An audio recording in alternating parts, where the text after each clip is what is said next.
Hello बच्चों, let's read the following question. A plano-convex lens of focal length 16 cm is to be made of glass of refractive index 1.5.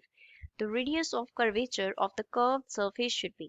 Question में plano convex lens दिया है जिसका focal length है 16 centimetre. उसको क्या है, हमें ग्लास से बनाना है जिसका रिफ्लेक्टिव इंडेक्स है 1.5। फोकल लेंथ कितना होना चाहिए, 16 सेंटीमीटर होना चाहिए। तो हम रेडियस ऑफ कर्वेचर जो है कर्व्ड सरफेस का वो कितना लेंगे। Options are 8 centimeter, 12 centimeter, 16 centimeter or 24 centimeter.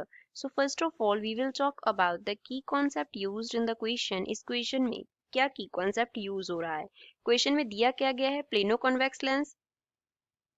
पहले तो हम स्टडी करेंगे कि प्लेनो कॉन्वेक्स लेंस जो होता है वो होता किस तरीके से है।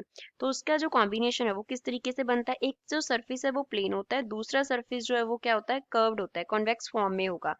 तो इसको हम कंसिडर कर लेते हैं फर्स्ट सरफेस, इसको कंसिडर कर लेते हैं सेकंड सरफेस। तो फर्स्ट सरफेस क्या है, प्लेन है, उसके लिए जो रेडियस ऑफ कर्वेचर होगा 1 के लिए वो क्या हो जाएगा, इन्फिनिटी हो जाएगा।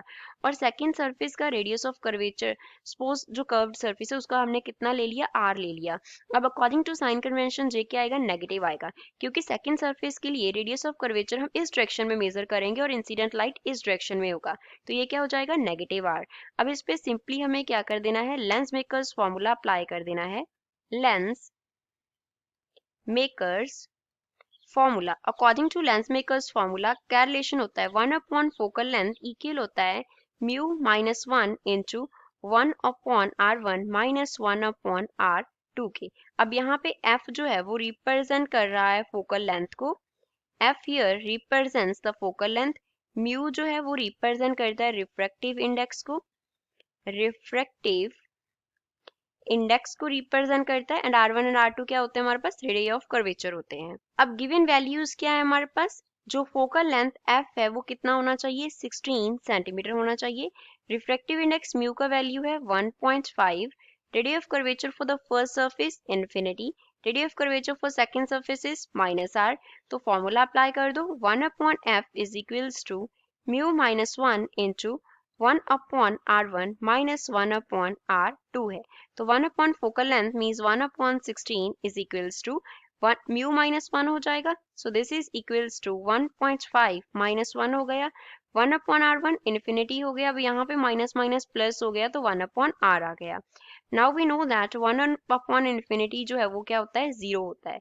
तो जो रिलेशन है वो क्या बन गया, लेफ्ट हैंड साइड पे 1 upon 16 is equals to 1.5 minus 1 0.5 देगा।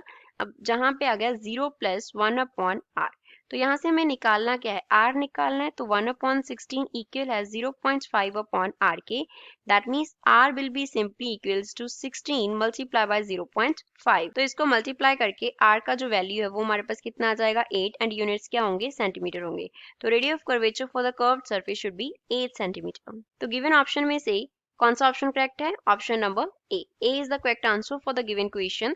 I hope you understood 12। Thanks.